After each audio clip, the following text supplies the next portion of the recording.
The fortress burned as if the sky itself had turned against it.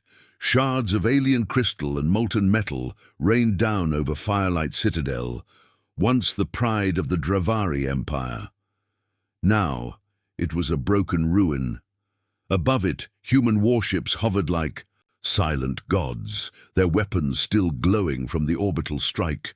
Smoke curled into the heavens, choking the red-tinged air, while the last of the Dravari defenders fell in screams and fire. Captain Eli Vaughn moved quickly through the wreckage with his strike team, their armored boots crunching over shattered stone and bone.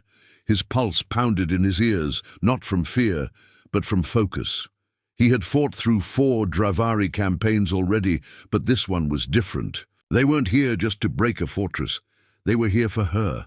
Somewhere beneath the rubble was the one person who could turn the tide of the war, a living weapon and a fallen princess. Her name was Vailari.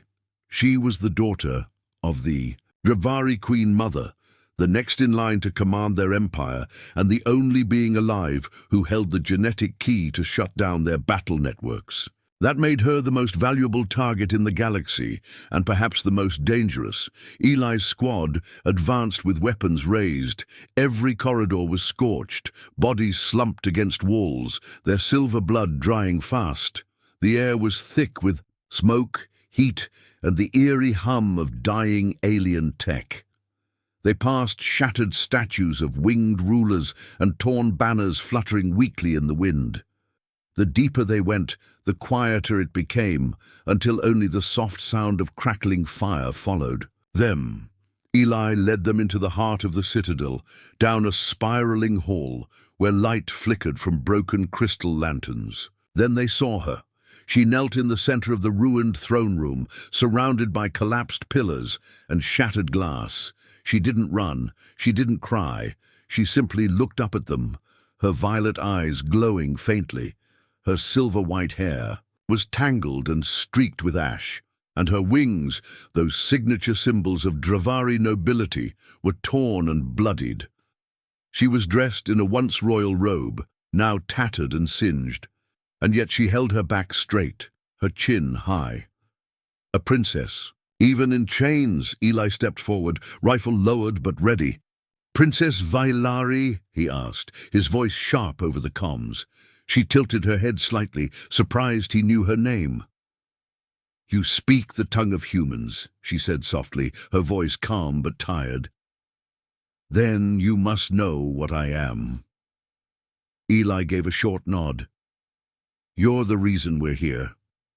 She looked around at the shattered throne room, then back at him with a small, bitter smile. "Are you here to kill me?" Eli shook his head slowly.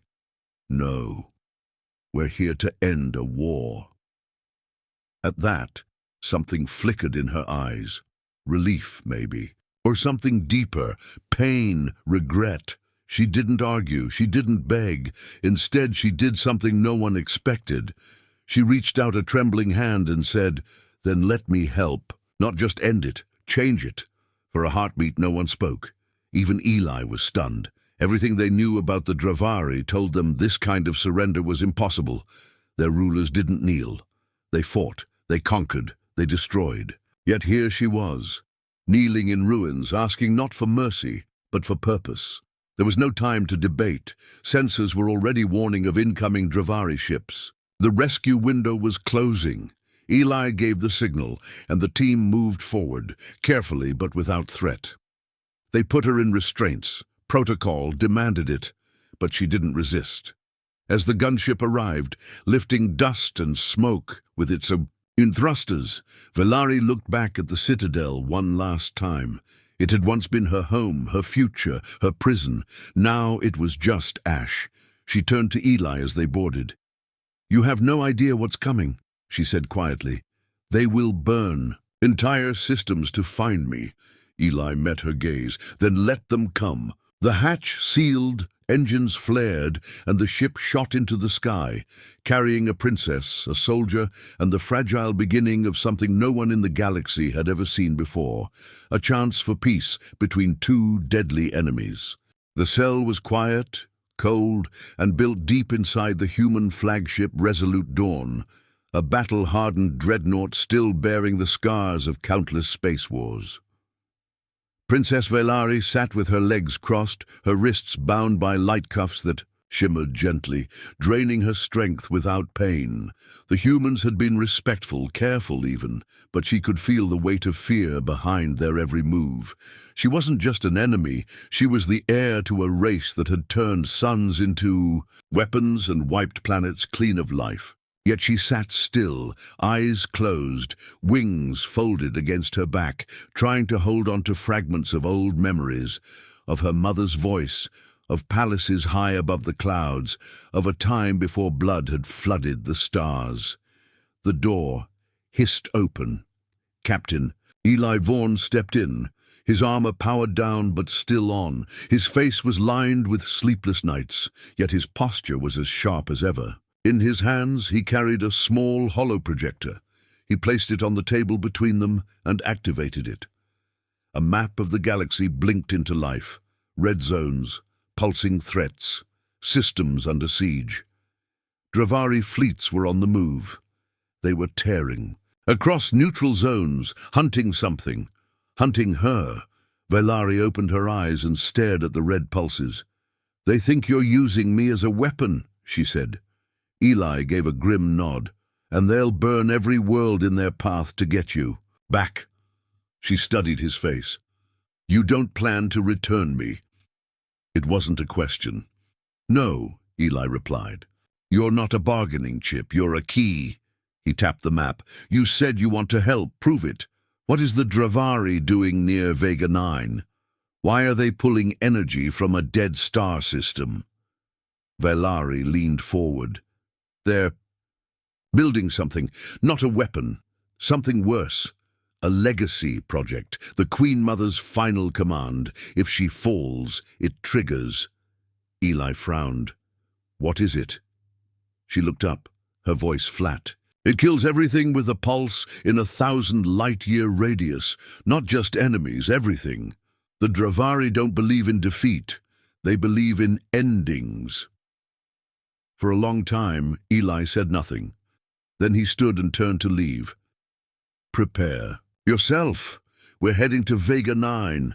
The human fleet moved fast. Warships like flying mountains lit up the void with their engines, cutting through space like blades.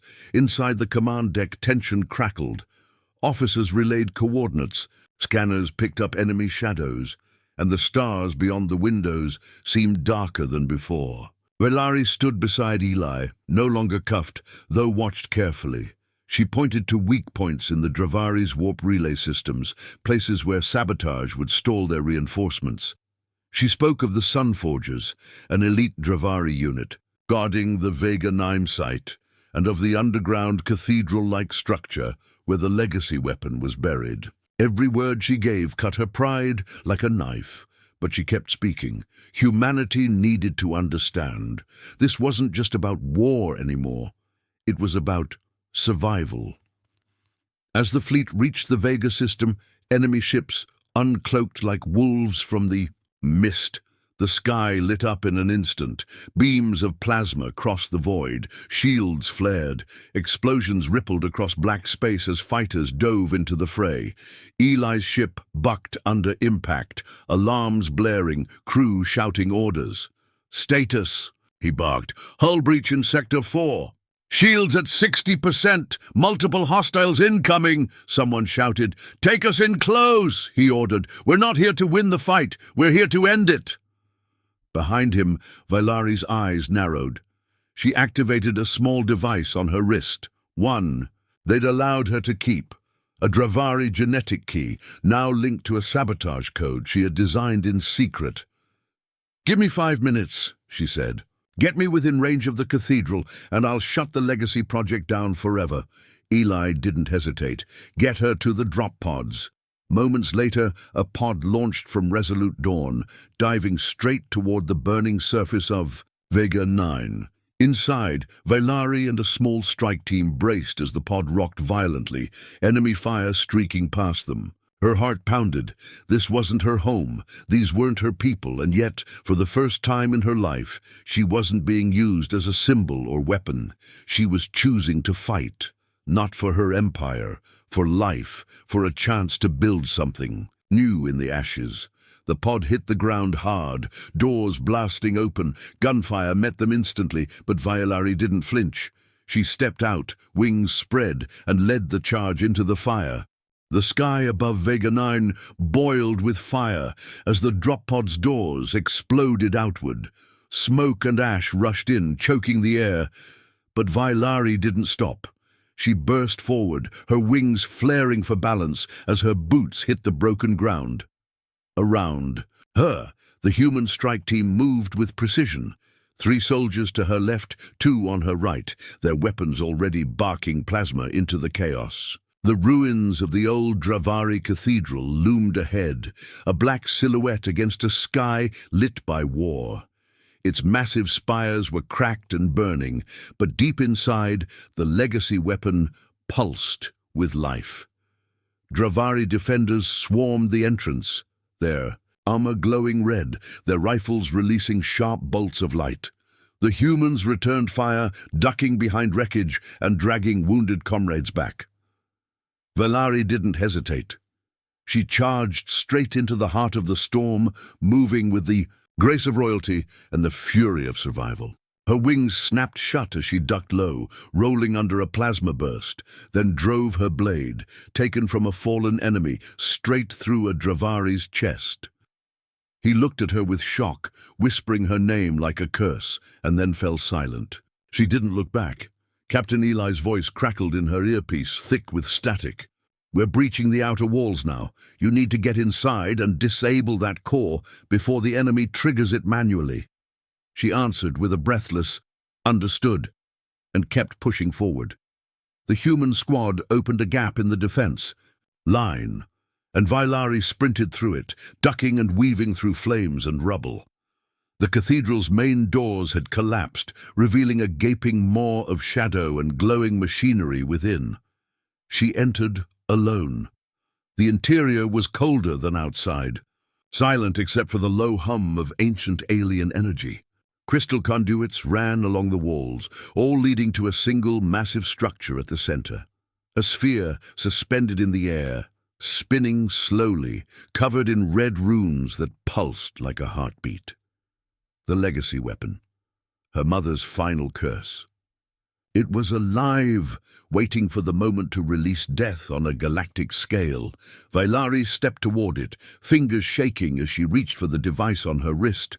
The key began to blink. It recognized her. The weapon slowed, its spin halting, but the silence broke with a sudden roar. A figure dropped from the ceiling, massive, armored in black and gold, a sun forger. One of her mother's chosen. He landed, hard cracking the floor, and rose with a war cry. "Traitor!" he bellowed, his voice like thunder. "You kneel before humans?" Violari stood her ground, breathing hard. "I rise for life. That is more than our empire ever gave me." The warrior attacked, fast and brutal. She barely dodged the first blow, his energy blade slicing the air where her head had been. She countered with speed, not strength, striking his legs and wings, looking for weakness. But he was relentless. He slammed her against a wall, sending sparks flying. Blood dripped from her temple, but she didn't stop. She dove low, rolled behind him, and stabbed her blade deep into a crack in his armor. He howled in pain, whirled, and struck her with a gauntleted fist. She hit the ground hard, gasping. The key on her wrist blinked urgently, nearly in range, but not quite. The sun forger raised his blade for the final strike. Suddenly, a shot rang out. A red beam tore through his chest from behind. He staggered, dropped to one knee, and collapsed. Eli stepped into the room, smoking rifle in hand. "Told you not to run ahead," he muttered. Violari coughed, smiled faintly, and nodded. Perfect timing. Together they limped toward the weapon. Violari pressed her hand to the panel and activated the key. The spinning sphere flickered, the red runes dimmed, and the weapon's hum slowly faded into silence. Outside, the battle was still, raging, but the sky above began to shift. Enemy ships faltered, their formation breaking. Whatever signal the weapon had been preparing to send had stopped. Across the system, Dravari units hesitated. Confusion rippled through their ranks. Humanity's fleet seized the moment, pushing forward with a renewed storm of fire. The turning point had come, not from a bomb, but from a choice. Velari sank to her knees, exhausted, surrounded by the soft light of victory. Eli looked at her with a mix of disbelief and respect. "You just saved more lives than any soldier I've ever met." She looked up at him, tears streaking her ash-covered face. "I don't want to be remembered for who I was, only for what I chose to protect." And as the cathedral crumbled around them and the sky burned with hope instead of hate, the galaxy began to witness something it had never known, the first crack in an empire of fear. The ship trembled as it slipped out of warp, engines howling with strain. But Eli kept his grip firm on the controls. The stars reformed around them, revealing a shattered system filled with drifting ruins and twisted metal. This was once Dravari. Space, one of their core worlds, now stripped of defenses after the fall of Vega 9. But peace had not come. The retreating Dravari had activated a failsafe, a signal from the depths of their empire, and now something darker was awakening. A weapon, older than even the legacy device they had just disarmed. Vailari stood behind Eli, watching the screen, her face pale. "They're calling the Obsidian Brood," she said softly. "They were locked away long before I was born. Beasts, bred in ancient times, machines made of flesh and rage. They were sealed because they couldn't be controlled." Eli stared at the readings.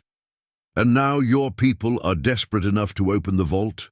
She nodded slowly. "If they can't win, they'll let the galaxy burn." Moments later, the alarms blared again. Signals bloomed across the screen, 20, then 50, then hundreds, tearing out of a distant moon like hornets from a hive. The creatures weren't ships, not exactly. They moved like predators in space, their black armor glistening with organics, their forms constantly shifting. One of them veered toward a smaller outpost station and ripped through it in a single pass, tearing apart the shields like paper. Screams echoed across comms before static claimed the signal. Eli's jaw tightened. "We can't let those things reach the outer colonies. If they do, we lose everything." He turned to Vailari. "How do we kill them?" She hesitated, then opened a small compartment in her belt, pulling out a crystal shard.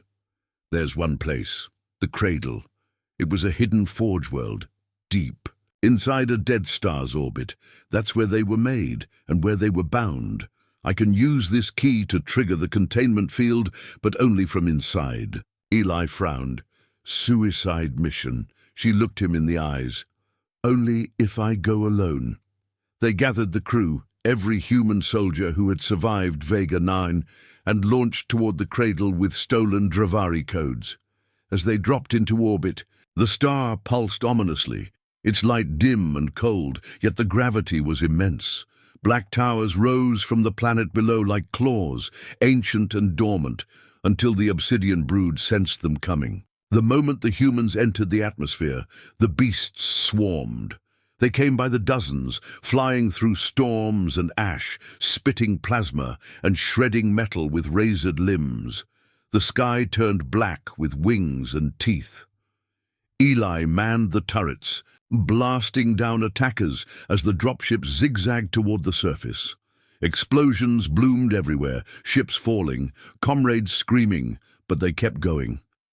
Vailari stood in the center, hands on the crystal, whispering something in her old tongue. The closer they came, the more the planet resisted them. Lightning cracked across the dark sky, earthquakes tore open the ground, and molten rivers boiled beneath them. When they reached the temple at the center, a spire surrounded by ancient chains, half sunk into the molten crust, they landed hard. Only half the strike team survived the descent.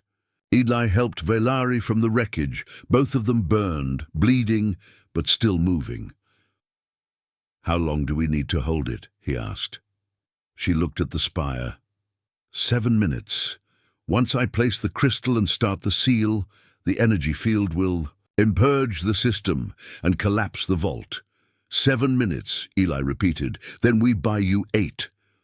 They fought side by side as the obsidian brood came. The temple doors burst open, and Vailari ran inside while the humans set up their final line. The beasts came in waves, howling, clawing, relentless, bullets, blades, and blood. Eli's armor cracked, his shoulder burned, but he didn't fall. He fired until his rifle melted, then picked up a fallen sword and kept swinging. Inside, Vailari reached the heart of the temple.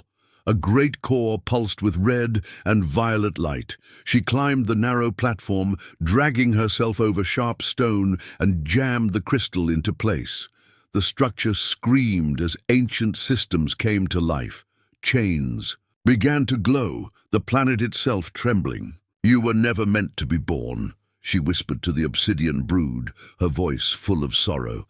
"And now you will return to the dark." Energy surged through the temple, rising like a storm. She collapsed to her knees, whispering a prayer. For the humans outside, she had no idea who would survive, but they had given her something no throne ever had, a reason to fight, not for fear, but for a future. The temple roared like a beast awakened, shaking from the core outward as the ancient mechanisms activated one by one. The sky cracked open with blinding light, and the chains embedded in the planet's crust began to pulse with power, stretching and wrapping around the storm-choked clouds. Eli stood at the front line with the few surviving human soldiers, their backs to the molten river, weapons low on charge, armor broken, bodies bruised and bleeding, but none of them turned away. The obsidian brood was still coming, wave after wave of monstrous shapes, part machine, part flesh, flying with hunger in their jagged maws and rage burning in their glowing eyes. They didn't fight like soldiers. They fought like nightmares. One of the creatures dove toward the human line, claws extended, but Eli raised his blade and struck, the blow carving deep into its chest. Acidic blood sprayed across his visor, sizzling through the metal, but he didn't stop. Another beast slammed into him, knocking him to the ground, jaws snapping inches from his face. A shot rang out. Vailari, standing at the temple's edge with a plasma rifle in her hands, breathing heavily, her hair singed and face smeared with blood. She didn't hesitate. She fired again, and the beast dropped dead. Together they fought, human and alien, shoulder to shoulder, guarding the gate of the cradle with nothing but grit and desperation. The energy field was building. Eli could feel it in his bones. A low hum filled the air, growing louder every second. The planet was reaching a point of no return. The ancient forge was about to purge itself, and anything that remained on its surface would vanish with it. "We have to go!" Vailari shouted over the roar. "The field's rising too fast." But Eli was already looking around. Half his men were dead. The rest were holding on by threads. There was no way to pull them. All back in time, a swarm of brood broke through the side, charging toward the temple. Vailari turned to fight, but Eli grabbed her arm and pushed her toward the platform. "Get to the shuttle!" he yelled. "You started the seal. Now survive it!" She resisted, eyes wide with panic, but Eli was stronger. He shoved her through the doorway, turned and slammed the control panel, locking the gate behind her. "No!" she screamed, slamming her fists against the door. Eli looked through the glass, meeting her eyes with a calm smile. "You were right," he said through the comm. "It was never about the throne. It was about what comes after." Outside, the battlefield lit up with searing light. The ground split apart, and from the core of the temple, a storm of white fire exploded outward, consuming everything. The obsidian brood screamed as they burned, their twisted bodies unraveling in the storm. Eli stood tall, sword in one hand, blood pouring from a dozen wounds as the light swallowed him. Inside the shuttle, Vailari screamed his name again and again as the ship launched, the pilot barely conscious. The force of the blast hurled them into the upper atmosphere, and she stared through the window as the cradle broke apart behind them, a dying planet taking its children with it. Silence followed, then stars, cold, bright stars. As the ship reached orbit, she collapsed to the floor, hands shaking, vision blurred. Her people were gone. The brood was gone, and the man who had saved her, saved the galaxy, had given everything. 3 days later, the human fleet found her drifting near the edge of the system, alone but alive. They took her aboard with quiet respect, no questions asked. In the debrief room, she sat wrapped in a human jacket, staring at the stars. A general approached, grizzled, missing an arm, his eyes filled with grief and pride. "He made the call," he said softly. "We'll honor it." Vailari looked up, her voice raw. "He wasn't just a soldier." The general nodded. "He was one of us." She reached into her pocket and pulled out the crystal shard, now blackened and cracked. "Then let me finish what he started." The general raised a brow. "What do you mean?" Vailari stood straighter now, eyes sharp. "A legacy," she said. "He didn't just stop a war. He gave us a reason not to start another. I'll speak to every system, every world that will... Listen, I'll tell them what a human did for me, what they did for all of us, and maybe, just maybe, that will be enough." The ceremony was quiet, held not in a grand hall or marble temple, but in a field of wildflowers on a restored moon orbiting the remains of the cradle. No golden banners, no royal parade, just soldiers, scientists, diplomats, and people from across the stars, all gathered to remember one man, Eli Thorne, the last stand of a human who had no throne, no crown, and no reason to keep fighting, except that others needed him to. Vailari stood at the center, wearing a simple black cloak, her once regal armor stored away. She didn't want to be seen as a princess now. She wanted to be seen as a witness, as someone who saw what humanity truly was when everything was stripped away. She stepped forward and placed a small box on the stone pedestal. Inside was a piece of Eli's broken blade, pulled from the blast site by a recovery team, burned, twisted, but unmistakably his. Her hand trembled as she set it down. "He didn't ask for followers," she said aloud, voice carrying across the field, translated in 100 languages by hovering drones. "He didn't ask for worship. He didn't even ask for help. But he gave everything, for me, for us, for peace." The crowd listened in stillness, thousands gathered on the grass, eyes wide with pain and respect. Behind them, ships from both. Human fleets and alien empires hovered in peace, once enemies, now bound by something stronger than treaties. The story of Eli's sacrifice had traveled fast. Galaxies listened, whole worlds mourned. Even the fiercest warlords went silent when they heard what he'd done. He hadn't defeated the Obsidian brood with a weapon. He'd used his own life, his courage, his will. It was something not even the oldest empires could understand, and yet they all bowed to it. As the wind swept through the flowers, Vailari stepped down and sat quietly beside the pedestal.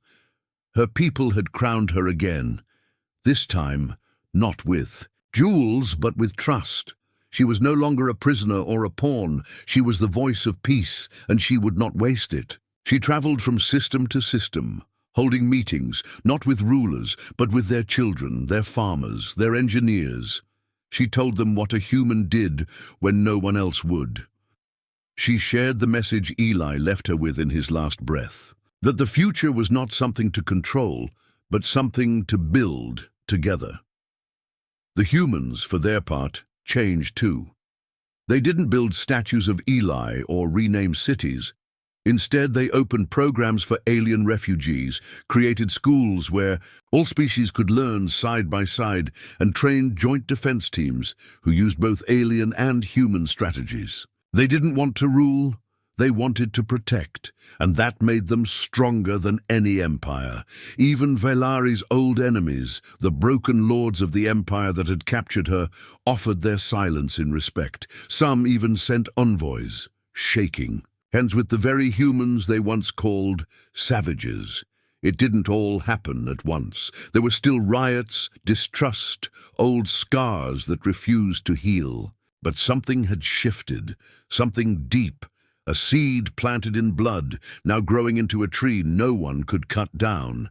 And in the center of that change stood a memory, a man who didn't care about legacy, but left one anyway. Years passed. The site of the battle became a sanctuary, visited by those who wanted to understand what unity cost. The box with the broken blade remained sealed, untouched, not because they feared it, but because it was sacred. No one could rewrite what had been paid there. One day, Valari returned alone. No guards, no cameras, just her.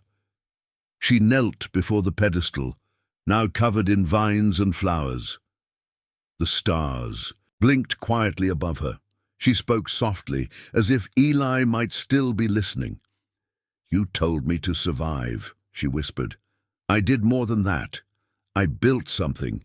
You didn't just save me. You gave me the strength to make your dream real." She reached into her pocket and placed a small hollow chip beside the blade. "This is my daughter," she said, smiling through tears. "Her name is Elia. She knows your name. She knows what you did.